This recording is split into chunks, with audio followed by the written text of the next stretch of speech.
The terminal buzzed with the usual rhythm of morning travel rolling luggage. Barista calls, last-minute gate changes. But Simone Ellis moved through the chaos with the quiet confidence of someone used to controlling the pace. Dressed in a tailored, charcoal gray Armani suit in low heels that clicked decisively against the polished floor, Simone didn't seek attention, she commanded it, not with flash or pretense, but with the kind of presence that comes only from earned authority. At 48, Simone Ellis wasn't just a successful woman in business. She was a titan. As founder and CEO of Ellis Global Mobility, the world's leading corporate travel logistics firm, her influence stretched across continents. Her signature on a contract could dictate which airline Fortune 500 companies would use for years. And today, she was en route to Atlanta for what would have been a quiet yet historic moment, the signing of a $2 billion, 8-year exclusive contract with SkyLuxe Airlines, a deal that would single-handedly rescue the carrier from looming bankruptcy. She could have taken her private jet, but Simone insisted on flying commercial with SkyLuxe. "I want to experience their service like any other executive would," she told her chief operating officer, James Chen. "If we're investing in their future, I want to see how they treat people who look like me." At 10:25 a.m., Simone's black town car pulled up outside Terminal 5. Her driver opened the door, but Simone stepped out on her own. Her presence, though understated, turned heads. She moved past the crowd toward the first-class check-in counter, passport and boarding pass in hand. The agent, a white woman in her 30s with a crisp bun and company pin, looked up and paused a beat too long. Her smile didn't quite reach her eyes. "Are you sure you're at the right counter, ma'am?" she asked, eyeing Simone's face more than her documents. Simone met her gaze evenly. "Yes, first class to Atlanta, flight 3429. The agent took her documents, flipping the passport unnecessarily before typing into the computer with exaggerated slowness. She examined the boarding pass, then turned to pick up a phone. "I just need to verify something," she said without making eye contact. Simone waited, watching as two white men behind her were welcomed to the counter and processed within seconds. One was even greeted with, "Welcome back, Mr. Trent." By now, Simone had been standing at the counter for 10 full minutes. "Is there an issue?" she asked evenly.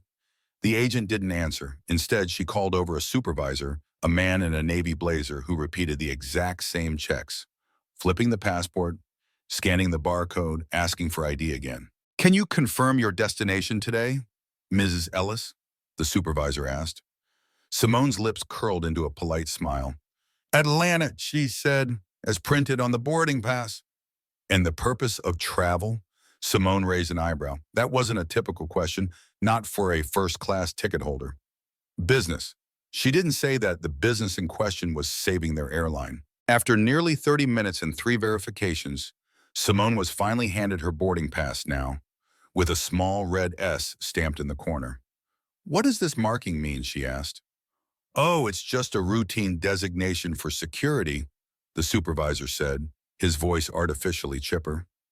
Simone said nothing, but the moment she walked away, she texted James Chen. "Flag SkyLuxe, uneven behavior at check-in, red mark on pass. Batu." At the TSA checkpoint, the routine designation showed its true nature. While other first-class passengers breezed through, Simone was pulled aside for additional screening. "We need to do a secondary search," said the agent, snapping on blue gloves. Simone watched silently as her perfectly organized briefcase was unpacked. Her $5.2 billion contract folder was rifled through carelessly. Her grandmother's pearl earrings, delicate heirlooms, were dropped onto the metal table. One pearl rolled, then cracked under the heel of a passing officer. "Sorry about that," the agent muttered, not bothering to look up. Simone picked up the crushed pearl herself. No dramatics, no anger, just a brief silent moment of grief and another photo taken on her phone. Another text to Chen. "Pearl heirloom damaged, folder creased, documented. Continue with contingency B prep." By the time Simone arrived at Gate 12, Flight 3429 was listed as delayed by 40 minutes. She waited silently near the window, skimming through notes on her tablet. Around her, white executives traded stock tips and golf stats. No one acknowledged her presence. When boarding began, she stepped forward with the first-class passengers. The gate agent, a younger woman, paused as she scanned Simone's pass. "Oh," she said, "you're first class?" Yes, Simone said, her tone neutral. The agent scanned again. Of course, she said with a nervous smile, handing the pass back. As Simone walked down the jet bridge, she adjusted her blazer and took a breath. She had almost forgotten what this felt like. The quiet resistance, the subtle doubts, the constant questioning of your presence. Not today. She stepped into the aircraft and was greeted by a flight attendant with a professional smile that wavered when she saw Simone's seat assignment. Welcome aboard, the attendant said. First class is to your left. Simone found her seat at 2A beside an older white man who gave her a curt nod and immediately shifted in his seat, putting more space between them. She sat down, placed her tablet in the seat pocket, and exhaled slowly. Then came the next visitor. Excuse me, ma'am, said a different flight attendant, her voice soft but pointed. May I see your boarding pass again? Simone didn't move at first. She simply looked up, calm and alert. You've already seen it. So has the gate agent. Yes, but we're experiencing a seating error in the system. There's no error, Simone said. This is my assigned seat. The man beside her cleared his throat loudly. Is there a problem here? He said to the attendant. I paid for a peaceful first-class experience. The attendant gave him a sympathetic nod. We're just checking something, sir. She probably got bumped up at the last minute, he muttered. These seats are expensive. Simone turned to him slowly. I'm well aware of the cost, she said. I negotiated contracts that determine them. He blinked, thrown off. The attendant's smile tightened. We just need to confirm with our system. Would you mind if we take a quick photo of your boarding pass? Simone tilted her head. In 15 years of global travel, I've never had a flight attendant photograph my boarding pass. Is this new SkyLuxe policy? It's just for documentation, the attendant said awkwardly. I see. Simone handed over the pass, her finger steady. You can return it promptly. She watched the attendant walk away, boarding pass still in hand. She looked down the aisle and noticed multiple passengers watching now, some curious, some indifferent. And Simone Ellis smiled to herself. They still didn't know who they were dealing with. As Simone waited in seat 2A, legs crossed, posture poised, she glanced toward the galley. The flight attendant who had taken her boarding pass hadn't returned. Instead, she was now deep in conversation with the purser, the senior flight attendant in charge. Both of them occasionally cast glances in Simone's direction. She didn't need to hear the conversation to know what was being said. She tapped her phone and opened the camera, positioning it subtly on the tray table in front of her. She hit record. Minutes later, the purser approached with a practiced smile that didn't reach her eyes. Miss Ellis, she said, voice measured, we're experiencing a system issue. Your seat appears to be in question. Simone didn't flinch. It wasn't in question when I booked it, or when I checked in, or when your gate agent scanned it. Yes, of course, the purser said, the smile growing strained. But we've been instructed to move you to another seat while we sort this out. Simone looked at her calmly. And where exactly would that be? Seat 27C. Simone let the words hang in the air. She'd flown enough to know exactly what that meant. A middle seat in the economy cabin. Not even an aisle, not even an upgrade alternative. I see, she said, her voice calm as stone. So you're asking me someone holding a confirmed first-class ticket to move to a middle seat in economy based on a system issue you cannot prove, while I've done nothing to warrant removal? Yes, ma'am, it's only temporary. The businessman beside her chimed in, emboldened. Honestly, it'd be better for everyone. She's making people uncomfortable. Simone's jaw tightened, not in anger, but in sheer disbelief at how predictable it all was. The entitlement, the compliance, the ease with which strangers could question your worth when you didn't fit their picture of belonging. I'm not moving, she said firmly. Then we'll have to involve airport security, the purser said. Simone leaned back, gaze unwavering. Do what you need to do. The purser turned away, her lips tightening into a thin line. The cabin, which had been abuzz with boarding chatter, was now wrapped in a stunned hush. Every passenger nearby was watching, some openly, some from behind phones held just low enough to record. 15 minutes later, 2 uniformed men boarded the plane. SkyLuxe's contracted security. Simone remained seated, tablet open in front of her, calm as a lake before a storm. The taller officer, broad-shouldered and square-jawed, spoke first. Ma'am, you need to come with us. Simone looked up. On what grounds? You're causing a disruption, the second officer added, not meeting her gaze. I am seated in my assigned seat reviewing business materials and recording for my own safety. That is not a disruption. We've been instructed to remove you, the taller one said. Simone paused just long enough for the record to capture her response. This will be the most expensive mistake SkyLuxe Airlines has ever made. They didn't care. They grabbed her by the arms. Phones came up like a wave of silent protest, screens lighting up the aisle. Passengers gasped. Others turned away, unwilling to intervene, but unable to stop watching. Simone was dragged down the aisle of the first-class cabin she had paid for, her heels scraping the carpet, her suit unwrinkled, her pride intact. The businessman who had spoken earlier smirked as she passed. Told you she didn't belong. Simone didn't look back. She knew better. They pulled her past economy, past curious eyes and whispers that rippled row by row, out of the plane, into the terminal, and through a side corridor marked security personnel only. The taller officer, feeling empowered, leaned close as they entered the door. First class isn't for everyone, he muttered under his breath. That's when Simone finally turned to look at him, face calm, voice low. You'll regret saying that. They shoved her into a windowless room with harsh fluorescent lighting and metal chairs. A thin table sat between them, holding a clipboard and a printed form labeled Passenger Disruption Report. You'll need to explain your behavior, the second officer said. Simone didn't even glance at the form. I'd like to make a phone call first. This isn't a jail, the first officer scoffed. You don't get phone calls. Actually, Simone replied, under TSA Regulation Section 1540:11, I retain the right to communicate with external parties in a non-criminal detainment. I suggest you check your protocol. The officers exchanged looks. Something about this woman, this black woman, wasn't fitting the mold. She wasn't crying, she wasn't shouting, she wasn't begging. She was calm. Too calm. The taller officer slid her purse across the table without a word. Simone took her phone, pressed a button, and placed it face up on the table on speaker. It rang twice. James Chen, came the voice on the other end. James, it's Simone. I've been removed from Flight 3429, discriminated against, physically handled. I need you to activate Plan B. There was a pause. Simone, are you okay? I'm fine, but SkyLuxe is not. The officers began to fidget. Understood, James replied crisply. We'll terminate the contract immediately.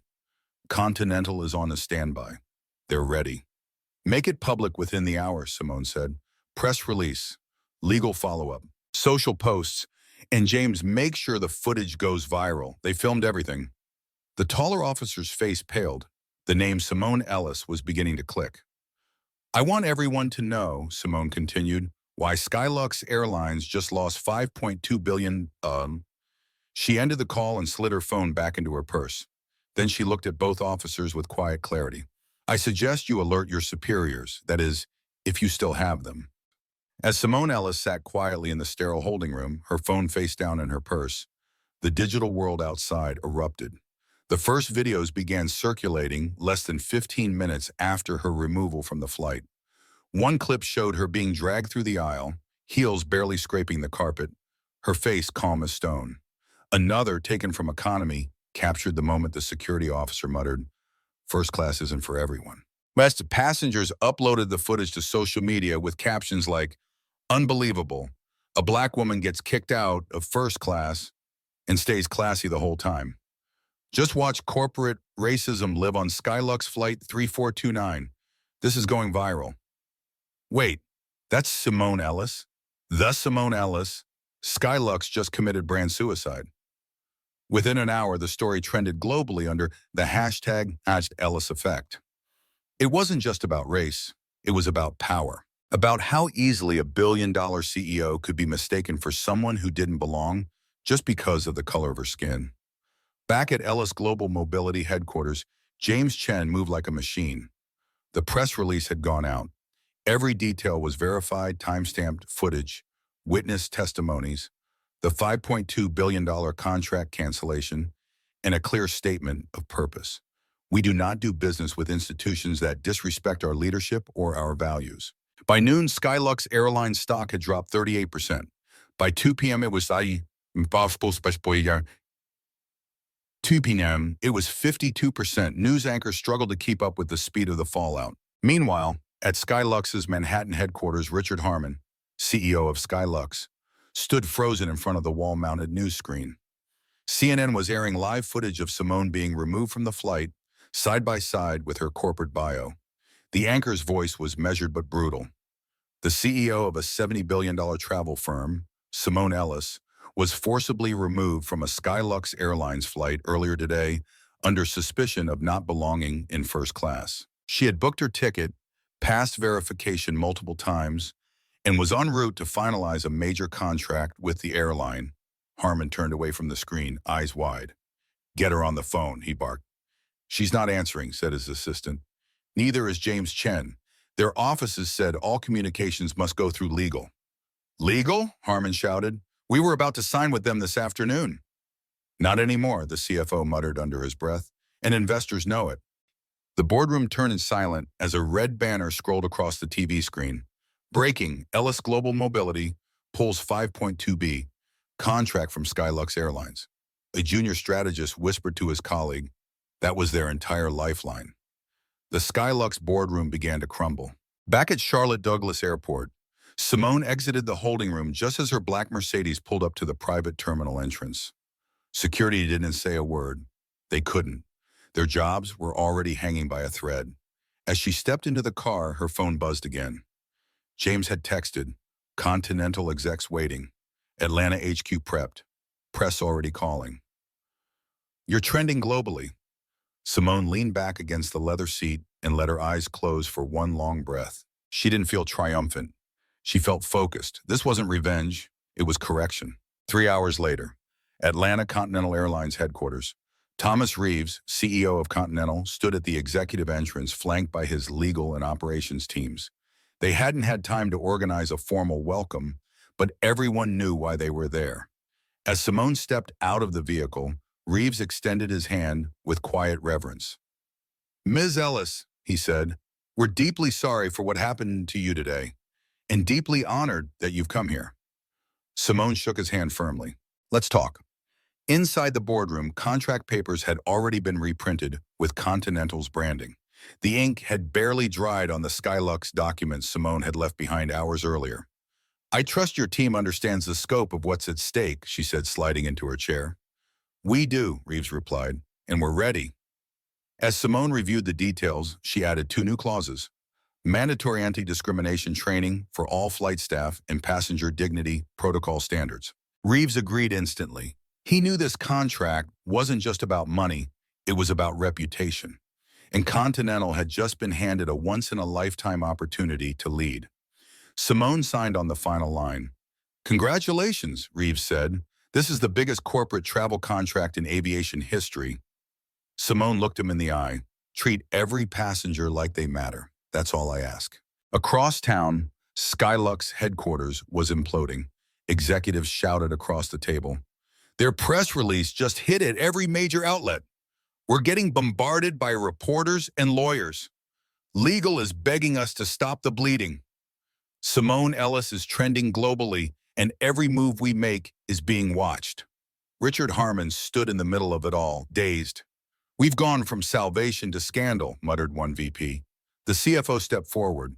"Sir, we have 60 days of liquidity left. Without that contract, we're finished."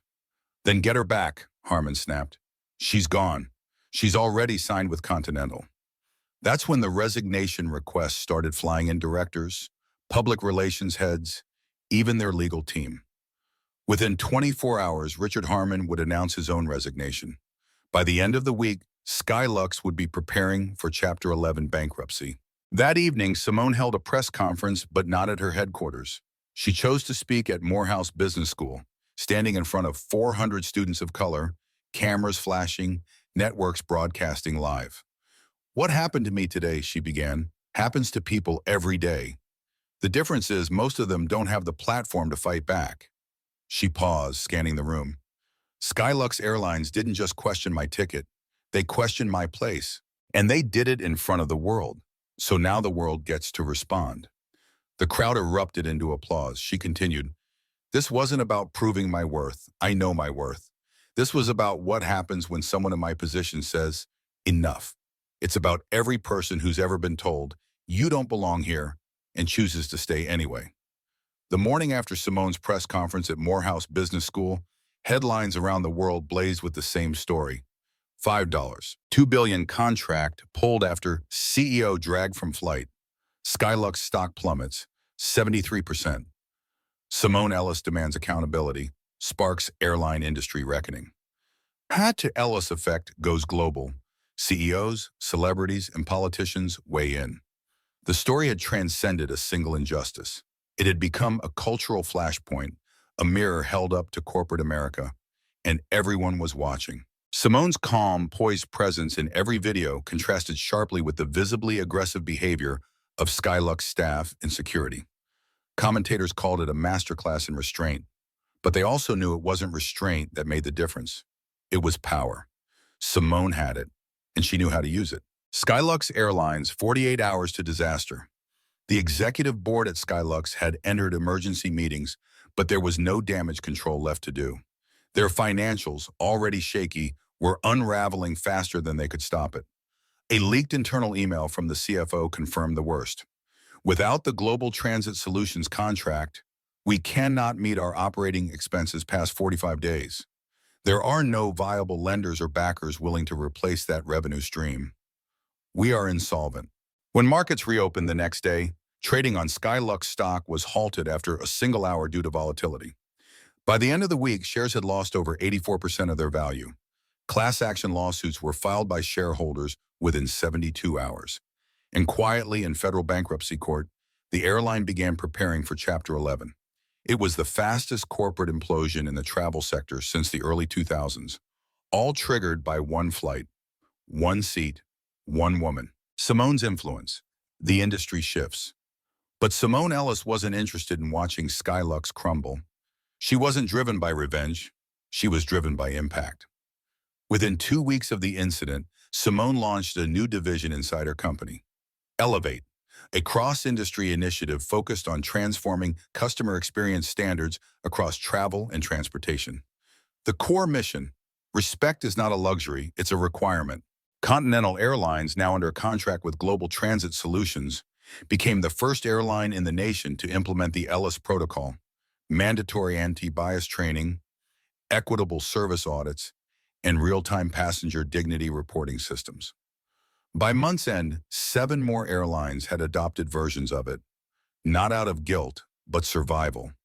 No airline wanted to become the next SkyLuxe. Meanwhile, at SkyLuxe headquarters, the hallways were nearly empty. Floor after floor of staff had been laid off. PR teams were dissolved. Boardroom chairs sat abandoned, their occupants resigning one after another. Even Richard Harmon, once untouchable as CEO, had gone dark. His final statement was an apology, posted to the company's website. It read, "We failed Simone Ellis. We failed our passengers, and we failed to uphold the most basic human standard, respect." But apologies, however sincere, don't pay debts. And by the following quarter, SkyLuxe filed for bankruptcy protection, their assets absorbed by a competitor who vowed to learn from their mistakes. The SkyLuxe name was permanently retired, not just from the skies, but from the business world entirely. The officers who removed her, consequences arrive. The 2 security officers who dragged Simone down the aisle, gone. One was fired immediately. The other, who had muttered "first class isn't for everyone," found himself at the center of a national scandal. Footage of his comment became a viral symbol of everyday racism, looped endlessly on the news, dissected by pundits, parodied in skits, and condemned across every platform. He gave one short, shaky interview months later, claiming he didn't mean it that way. But the public wasn't buying it, neither was the job market. He was done. Simone's return to the skies. 6 months after the incident, Simone Ellis boarded a new flight, this time with Continental. She walked through the terminal with the same grace as always. But something was different now. Not just the airline, the atmosphere. The staff recognized her instantly, but there were no gasps, no fawning, just quiet, professional admiration. At the first-class counter, the agent greeted her by name before she said a word. "Welcome back, Miss Ellis. We're honored to have you." No ID needed, no sideways glances, no excuses. It wasn't about special treatment. It was about correct treatment, the kind she'd fought for and finally made standard. As she settled into her seat, a warm towel in hand and a glass of water on her tray, a flight attendant approached. "Miss Ellis," she said softly, "I just want to thank you, not just for what you did, but for how you did it. My cousin's a flight attendant. And because of you, her whole airline changed how they operate. She finally feels safe at work." Simone smiled, not out of pride, but quiet fulfillment. That's what it had always been about. In the months following, airline after airline issued statements confirming they were undergoing reforms. By the one-year anniversary of the SkyLuxe incident, industry watchdogs reported that customer discrimination complaints had dropped 41% nationwide. And more importantly, airline staff, especially flight attendants of color, began sharing how their environments were becoming safer, more fair, more accountable. Simone Ellis had not just taken back her seat, she had made space for everyone else to take theirs too. A year had passed since the incident on Flight 3429. In that time, Simone Ellis's name had become a symbol, not of scandal, but of transformation. Her calm refusal to move, her elegant use of power, and her unwavering insistence on dignity had rewritten the rules of an entire industry. But while the public saw the impact in headlines and policy changes, Simone saw it in the eyes of people who looked like her, people who had been told you don't belong and now knew better. From viral moment to living movement, Simone didn't rest after the collapse of SkyLuxe. She expanded the Elevate initiative into a full foundation, the Ellis Institute for Passenger Rights and Professional Equity.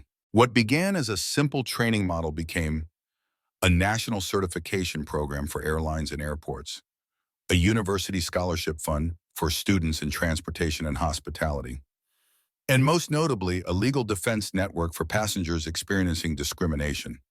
Every press interview, every keynote speech, every panel, Simone sat on centered one theme. Respect isn't a privilege, it's the starting point. And it resonated. Continental Airlines' new slogan, introduced 6 months after the contract signing, echoed her words. Every seat deserves dignity. It became a rallying cry. The airline industry evolves. In response to public pressure and financial caution, 16 U.S. carriers adopted anti-discrimination enforcement policies tied directly to executive bonuses. The FAA announced new audit protocols requiring airlines to submit passenger treatment reports for federal review, and the phrase "the SkyLuxe effect" became a term of art in business schools, a case study of how unchecked bias could destroy a multi-billion-dollar company in 72 hours. One aviation executive put it best, "SkyLuxe didn't lose a contract, they lost a generation of trust." Simone returns to the classroom. On the anniversary of her removal from Flight 3429, Simone didn't go on TV. She didn't post a statement. Instead, she walked into a small classroom at Howard University and quietly sat down with 20 young women of color, all recipients of the Ellis Scholars Grant. "Tell me what you're building," she asked them. One by one they did. Some wanted to start their own firms. Others dreamed of becoming pilots, aerospace engineers, or global negotiators. One student raised her hand. "Ms. Ellis," she said softly, "what was it like in that moment when they told you to get up?" Simone smiled gently, the memory still sharp. "It felt like 100 moments before it, like every room where I was asked to explain why I belonged. But this time," she paused, "I was just done explaining. A message for the world." Later that evening, Simone released a simple statement from her office. No podium, no press, just her voice recorded and shared. "They tried to move me from seat 2A, but what they didn't know was I brought the whole table with me. I didn't just keep my seat. I made room for others to claim theirs too. So here's what I want every black girl, every woman of color, every underestimated traveler to remember. You don't have to prove you belong. You already do. Sit tall, stay still, and let the world adjust around you." The message was shared millions of times, not because it was dramatic, but because it was true. Final notes from the sky. As Simone prepared to board another flight, this time bound for London to speak at the Global Human Rights Conference, her assistant leaned over and whispered, "Do you realize what you've done?" Simone looked out at the tarmac, planes rising and landing like clockwork. "I didn't do anything special," she said quietly. I just refused to give up my seat. And in doing so, she changed an industry, not by shouting, not by threatening, but by being immovable in the face of injustice. That was her legacy, not vengeance, balance, not noise, change, and not power for its own sake, but power used wisely, quietly, and unforgettably.